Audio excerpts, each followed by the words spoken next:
តែស្រឡាញ់គ្នាច្បាស់លោទោះជាស្នេហ៍ប្រៃវេក៏បានឲ្យតែស្រឡាញ់គ្នាសុខសាមិនចាំបាច់5នាក់ដទៃសំខាន់ពួកយើងចេះយកចិត្តខុសតយើងចេះអធ្យាស្រ័យបេះដូងពោពេញដោយភក្តី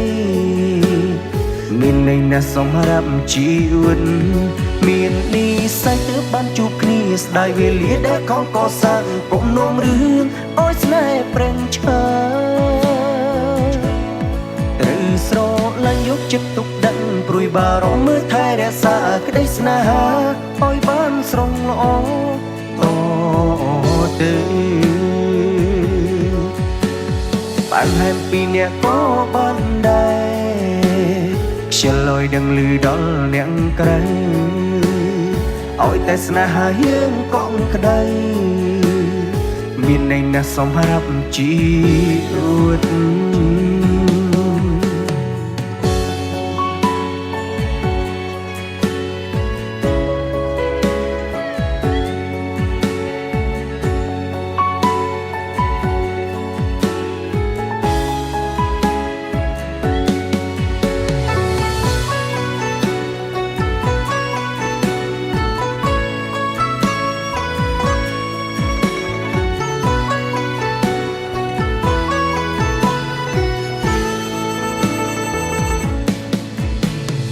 ឲ្យតែស្រឡាញ់គ្នាច្បាស់លោ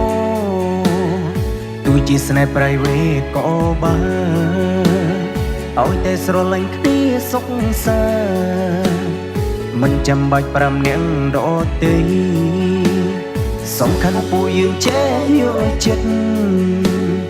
ខុសតយើងចេះអធ្យាស្រ័យបេះដូងពោពេញដោយភក្តីមានន័យណាស់សម្រាប់ជីវិតមាននិស្ស័យទើបបានជួបគ្នាស្ដាយវេលាដែលខំកសាងគំនុំរឿងឲ្យស្នេហ៍ប្រេងឆា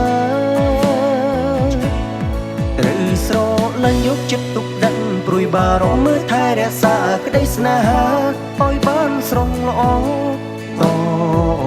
ទៅ